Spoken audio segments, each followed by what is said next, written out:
Babae?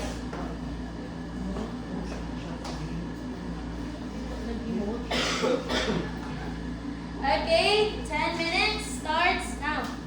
Good morning, everyone. Esteemed panelists, I'm Nanaya Isabel Trianes, and I'm a leader of Group 4 History Incorporated, here presenting to you our study, Dietary Sequence and Diabetes, a study of diabetic lifestyle, food sequences, and diabetic well-being. To be introduced by Dr. Miriamo, diabetes is a metabolic disease which causes frequent urination, increase of thirst, and also hunger. It is the subtypes of diabetes include type 1 diabetes, which is autoimmune destruction of these cells, type 2 diabetes, insulin resistance, and hereditary deficiency, gestational diabetes, glucose intolerance, chronic pregnancy, and others. Now, for the SOP, number one question is the demographic profile of the respondent in terms of A, age, B, sex, C, duration of the diagnosis, and D, diabetic classifications. Okay. Number two is what are the prevalent eating habits among diabetic individuals, specifically regarding high fat and high sugar foods. Number three question is how often are individuals with diabetes hospitalized due to their condition, and what complications do they commonly face? Four, what are the typical eating speeds and food orders followed by diabetic individuals? And five, to what degree do the respondents comply with their prescribed treatment plans, and what effect does this adherence influence the severity and frequency of diabetes complications? Now, for the chapter 2, the review of related literatures includes number 1, preventive measures and interventions, number 2, stress and emotional eating, number 3 is health outcomes associated with food sequences, and number 4 is diabetes complications and management, 5, low and fast food culture, 6, prevalence of diabetes, 7, consumption of fatty foods and impact on diabetes, impact of sugars and sweet in diabetes, impact of fiber, and last, occurrence of complications with regards to the diet. Now, for the theoretical background and theoretical framework, our study correlates with the two theories, which are the theory of planned behavior and the theory of hedonic hunger, in which the key concepts, attitude, subjective norms, perceived behavior control, desire for pleasure in eating, palatable food choices, and temptations correlates the behavior outcomes. And the behaviors to the overall well-being. Next, for the chapter 3, the methodology, our research utilize quantitative non-experimental design to observe relations in variables naturally. Number 2 is the research respondents are 30 years old and above, which are the patients from Norzel Medical and Diagnostic Clinics in the city, with a sample size of 99 diabetic patients. For the data analysis statistical treatment, descriptive analysis was used to understand and also to understand the data from responses. Chapter 4, presentation, analysis, and interpretation of data. The demographic profile of respondents in terms of age of the demographic profile in terms of respondents in terms of age. We have the highest frequency, which is 30 for the age range of 45 to 54, and the lowest one for 75 to 84, which was the only one individual. For this table, we can see that females are more prevalent in diabetes more than males, with the frequency of 57 for females and 42 for males. In the type of diabetes, we have the type 2 diabetes, which has a frequency of 53, and the latent autoimmune diabetes in adults, or LADA, which consists of only 2 individuals. Age of diagnosis. In the age of diagnosis, we have 42 individuals. We have 42 individuals in the age range of 24 to 33. With the highest frequency, and the lowest one is 42, which is only 9 individuals.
and often they start with protein always. And as some respondents were mixed together their food, 29.3% rarely mix their foods together. Following this specific sequence, 33.3% always follows after. Sometimes this follows treatment of diabetes. 52.5% of respondents use insulin as treatment, 54.5% of individuals have an due to diabetes, 45.48% individuals under zero or none, and 99% of respondents answered yes, they are determined when it comes to diabetes and HbA1c. 84.8% individuals answered hypertension or their complications. Now, next. Under the following treatment, lifestyle modifications often oral anti-diabetes 31.1%, 52.5% goes to insulin, 20.2% oral anti-diabetic medication was insulin, none is 88.1% of 100%. Next, we'll continue.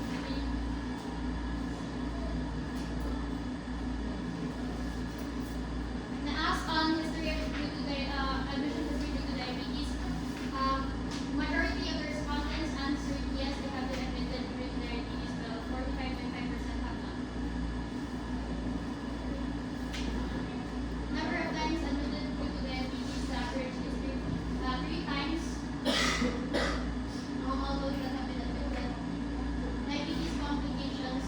Cardiovascular disease is dominant as the diabetes complications experienced by the respondents.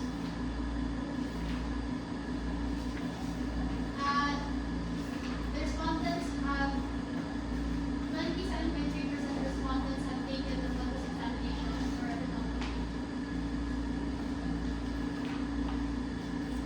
And the literacy of HbA1c is 99%.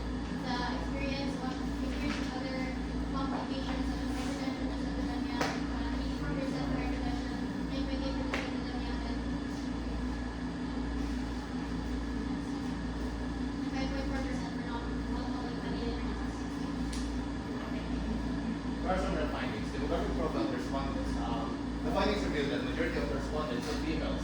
Secondly, the prevalent eating habits among diabetic individuals, specifically regarding high fat and high sugar foods, the findings reveal that the majority of respondents with diabetes are aware of the food order as they avoid outer food with high fat and high sugar content. How often are individuals with diabetes hospitalized due to their condition and the complications of the face? Majority of individuals with diabetes are hospitalized due to diabetes.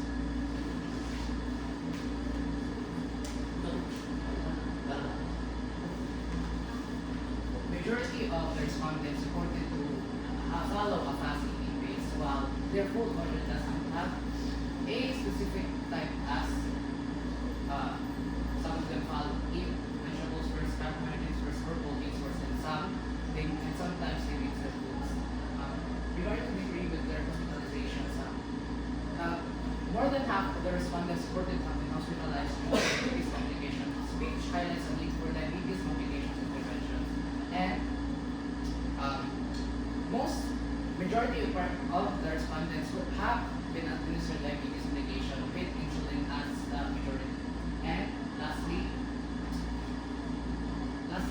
the most participants have cardiovascular disease, which majority of them have hypertension.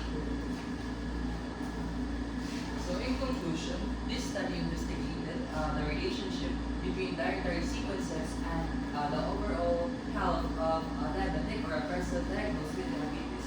This study also examines how these sequences affects or how these sequences impact the complications or overall well-being on which sequences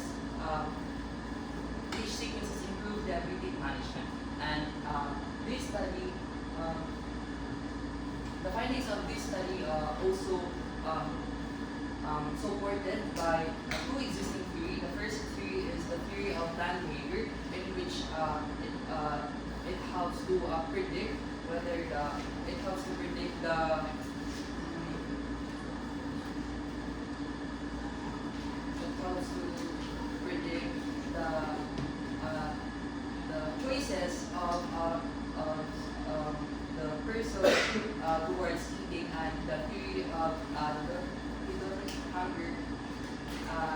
which suggests that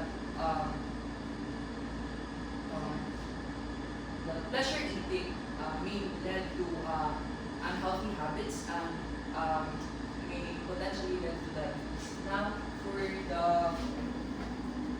recommendations. For the diabetes, we have recommendation to follow a diabetic diet for weight management on Martha.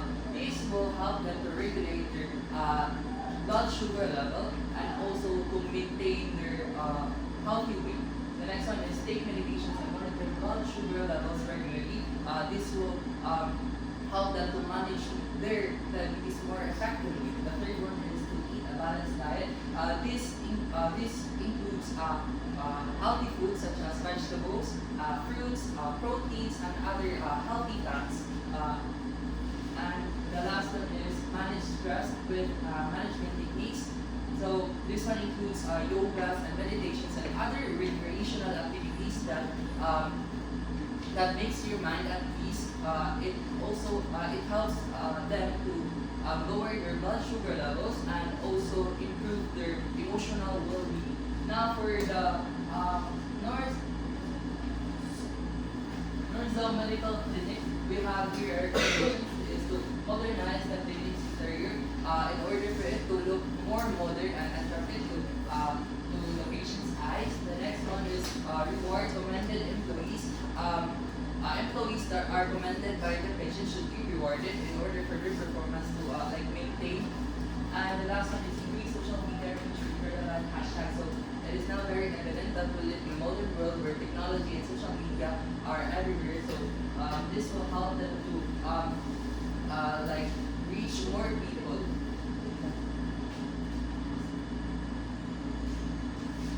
Chapter 6. Empowering health, diabetes awareness and management seminar. We aim to equip the knowledge, tools, and contribute on their well-being. This will be held on Maria Gutsan on July 8, 2024 at 7 a.m. to 3 p.m. The schedule includes Zumba, snacks, seminar, and lunch and question and answer games, and lastly the award ceremonies.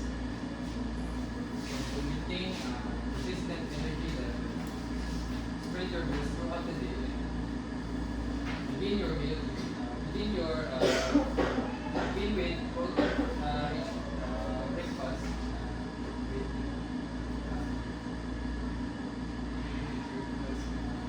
for mid-morning, have a healthy snacks like nuts and fruits. For lunch, it must include lean protein, complex carbs, and healthy fats.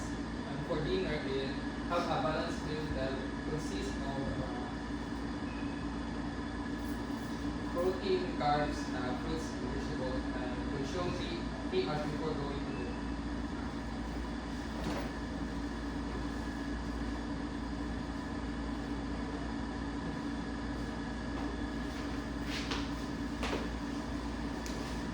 Okay, so panelists who would like to start? Miss Trisha, would you like to? Huh? Isa muna ni your event?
mga patients nila? Yes, 30 age, 30 above. Okay.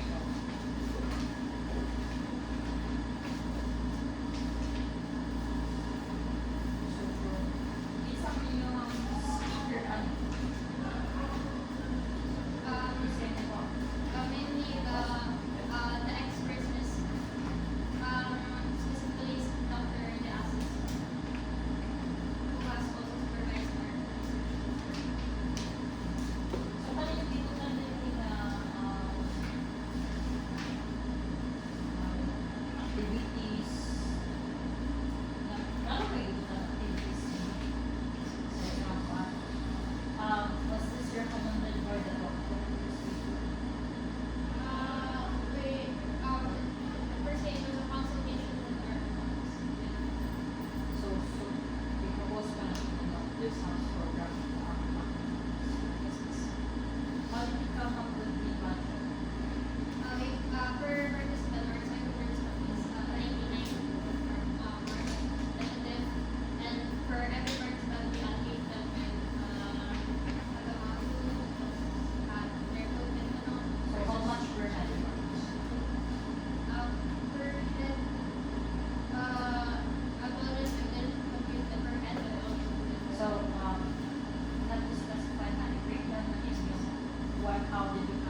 answer the objectives. Number 2, you can add to in terms of A, what are the factors that you tested. Typical eating speed. Pwede rin siya mag-usa at yung number 2 na A, bullet for A. It all falls under habit na, di ba? Siya. CK. To what degree will prescribed treatment plans is it a given in a treatment plans? Atong sa doctor nila? Kung pag-diagnose nila. Okay. Sige, clarification on that one lang po. Okay.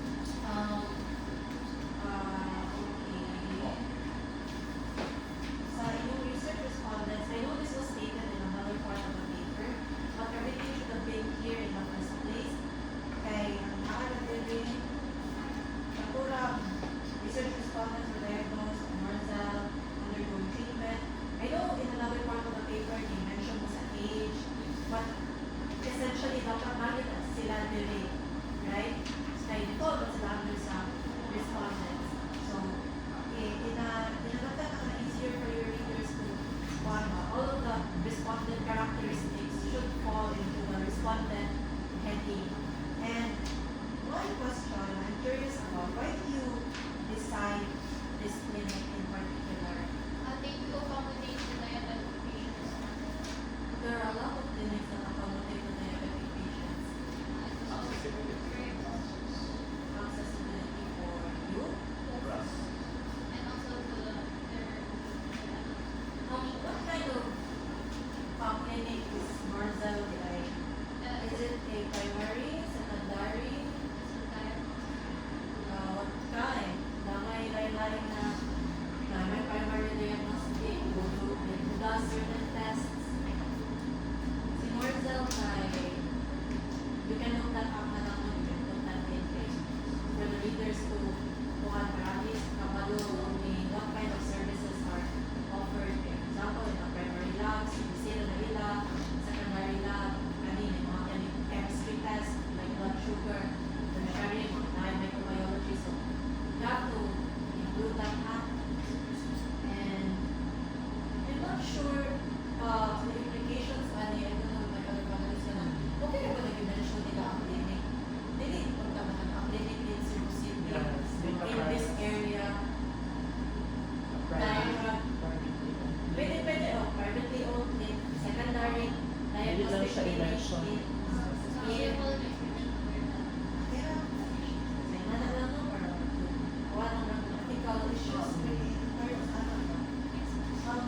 diabetic patients, wala na nito specify what type, what type groups. Include sa respondents niya po na. Okay, dapat again, tanong characteristics ng patient, respondents niya, even though we mentioned in another thing is one, kanina page. I appreciate that you put the standards, no?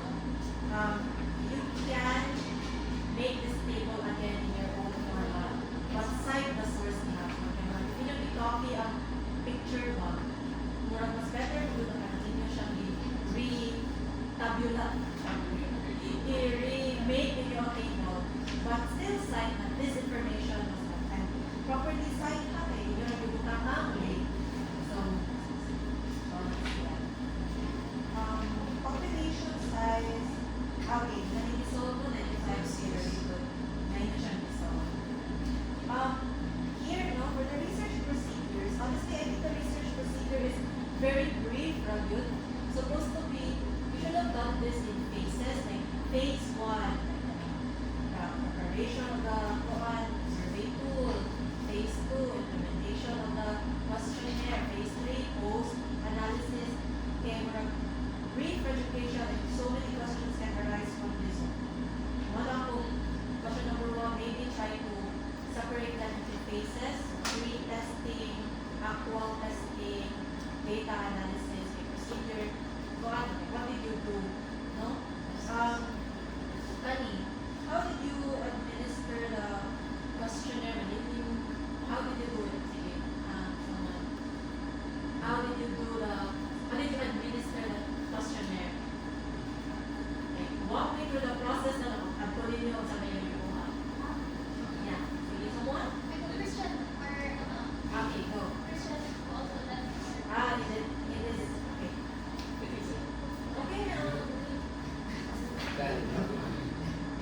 ato may kwan, ano man sila kwan, diabetic pa sila or dili.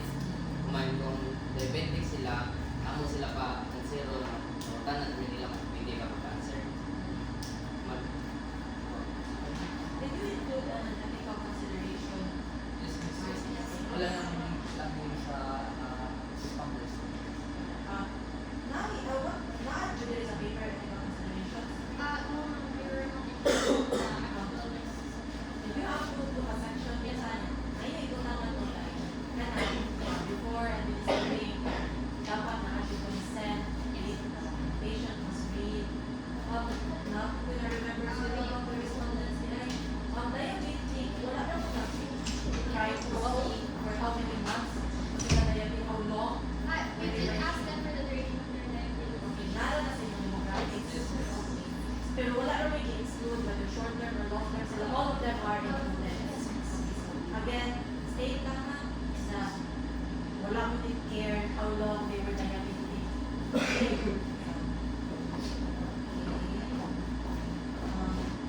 Very good na you added up now. Walk through what the expected outcome of this study should be. Are you trying to correlate the habits with the diabetes of the patient, or are you just trying to describe what the patient's habits are, knowing that diabetic na sila? Following the description, our intention was to identify their habits and then also put it through a process where we could relate them to their the frequency of their diabetic complications and the rate at which they. So, did you can correlate with their complications? Or just part of your questionnaire na po?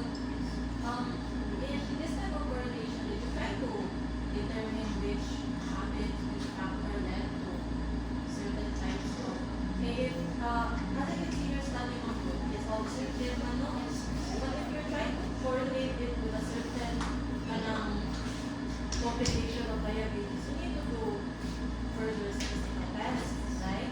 Okay, correlation man siya. This time, ang correlate naman mo. It would have been a different story.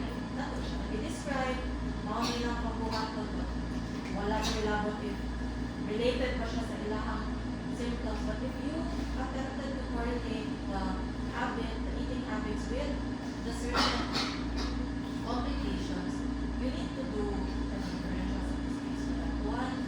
Okay, hindi mo mga i-correlate significant ba ang kaning habit of eating carbohydrates first before going to this type of if you want, but you can just say na descriptive lang yun in your study. Right? All you're doing is just identifying their characteristics and that's it. Maybe you recommend na lang din yun for another study or mubalik mo sa inyong statistics study for the correlation.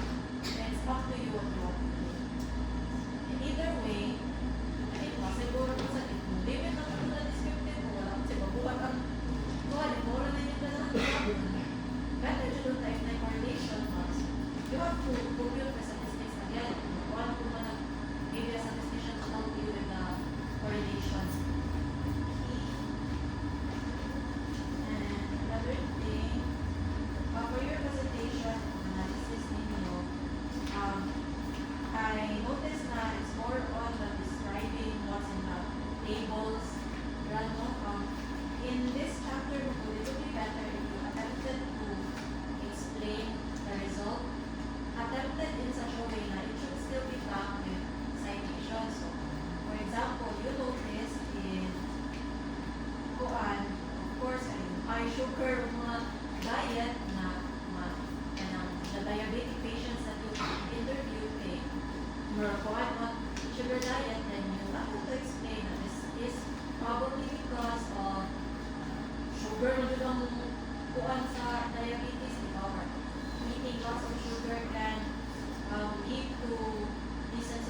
options for polishing your paper better than what you propose during the proposal. In addition to the comments of Ms. Krisha, same abstract, be consistent with the tense. What I mean is for the entire paper. When you are discussing about the methodology for mga activities, when you buhat, so past tense na siya naman. Okay, technically, all these steps are done. Okay? So, other question. For methodology, why did you use Sloven's formula? I spent this woman's formula as I just met the thought that was accessible way of answering our need for responders. So, when should Sloven's formula be used? When you have established Were you able to establish the population of the identification? yes, sir. According to the database of mathematical because we had 113 For that clinic alone? So 95% of the patients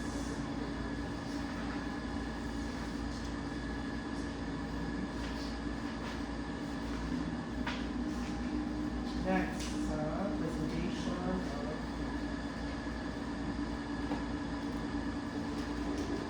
we only had two columns, so age range, frequency, wala may presentation. What's my total? Percentage, total. Same with other tables.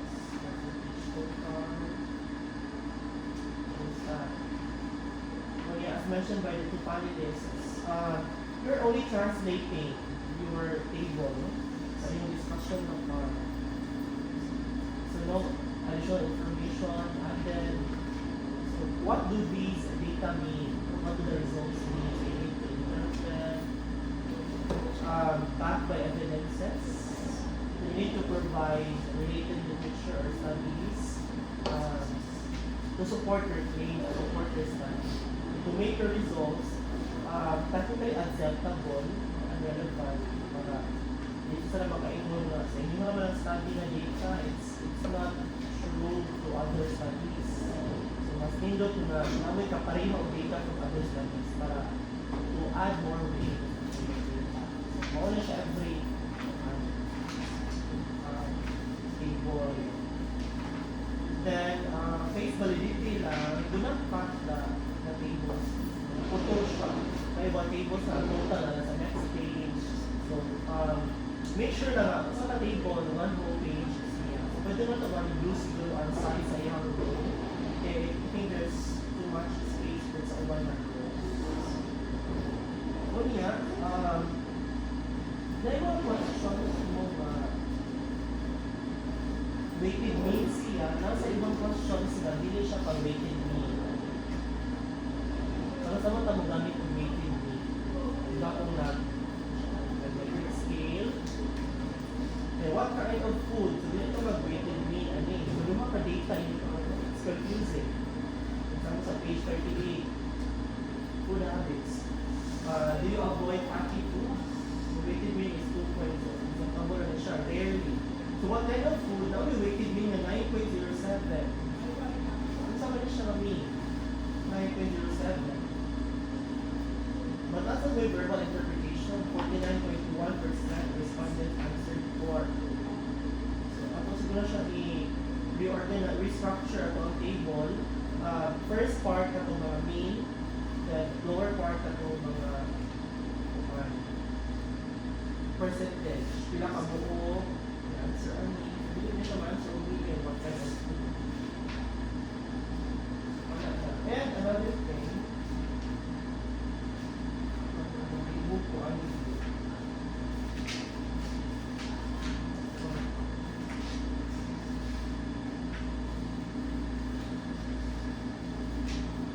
starting this at page 51. Starting with vegetables. So number, frequency, percentage. Nasa buhay verbal interpretation. So what's the purpose of verbal interpretations? A lot of times, it contradicts sa kanin. First na column. na sometimes, kung yung verbal interpretation kay often, so hindi tinuod lang eh. Siguro, I think you should remove the fourth from the last column. Oh, yeah. I think, ano kayo siya? Daghan na kayo ng tables. Pwede naman siya i-usap. No need to specify no pila ka mo never rarely. Ano siya? Table mo. Row 1, starting with vegetables. Kung sa may highest niya nga value. So rarely. So punta mo rarely. Next na row. Carbohydrates. Hindi na siya bilang isang. We don't care pila ang answer sa never, rarely, sometimes, often, always. What we need to know is that yahan only that. Dapat minimal siya. Mini siya dapat. Pagamit ang hindi mo mag-percentage. Oh. Wala ni ganyan sa akin yung table. So i-fix na ni nabamit ang iyo. Pwede na siya ito sa table. Dahil hindi siya tables kaya mga nag-doble ang yaman.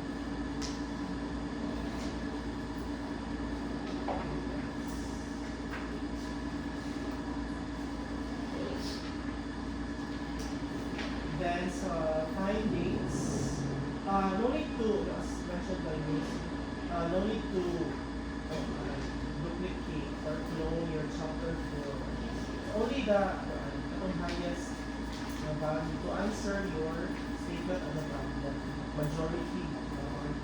No need to specify draw data. So majority or ang highest value plus interpretation para enough to answer your statement on the problem. Ibalik ko rin yung chapter 4. Just that, wala na lang table. Yun na lang yung pasok ko. May bullet. Verbal interpretation, whatever it is. Actually, ba paper? Then, project proposal, no? Ato yung fix, atong forma, dapat pwede naman siguro mo mag-landscape, mga social na pwede i-reduce ang font size rather. Only, what's the purpose ng seminar? Is it directly addressing or responding your problem? Does this address? Kailangan yung mag-seminar or I was thinking earlier, no? Maybe mag-propose mo meal plan. Seminar din, yung mga Zumba. Daghan kayo siya looking at us, no? Ito yung perma. Sa tsaka sa siya table. Meal plan ba siya? Lugaw. O tapos ano. Kailangan siya mo mag-specify yung kanang certain dish. O yung category lang niya. Suggested nga kung ano. For example, carbohydrates. Suggested. Hindi mo impose di ba lugaw yung siya.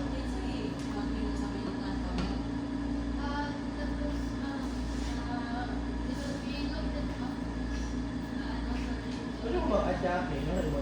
Based sa results sa inyo. Consult sa inyo.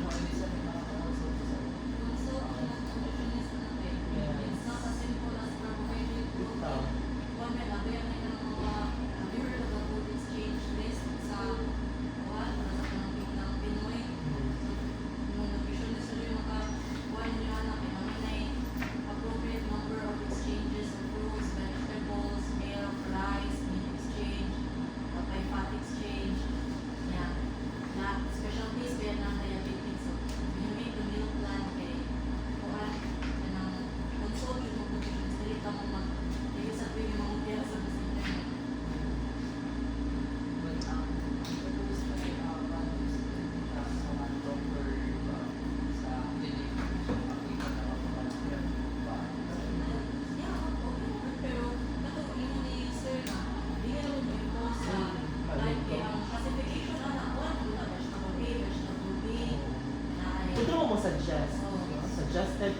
yung istampa. Sila na mag-shopping, sila na mag-pick ba. Hindi mo muro, kalipin siya iparang. Serving sa mura na yung masakit. Serving, type of food, not exactly the food. Hindi niya sila mukhaon. Pwede. So, pala lang siya. So, chapter 40 ang major na mga po. Okay, so what's your final verdict? Although it's a major na trabaho, minor ang kaya ang pag-table na So minor pass paper. with minor revision. Okay. So still, same with the other groups. It's a pass, but with revisions. So you need to submit the revised copy next week para tagay mo ipakita nila before they will sign your paper. Okay? So it still depends dito na mabalik yung nga niya wala ka. Okay? Last na ni siya, eh pass naman, but dapat na yung revisions. Okay? Congrats, year 4. Year 4. Congratulations. Distribute. And then magpa-picture sa taas. Gamay na lang ang verse.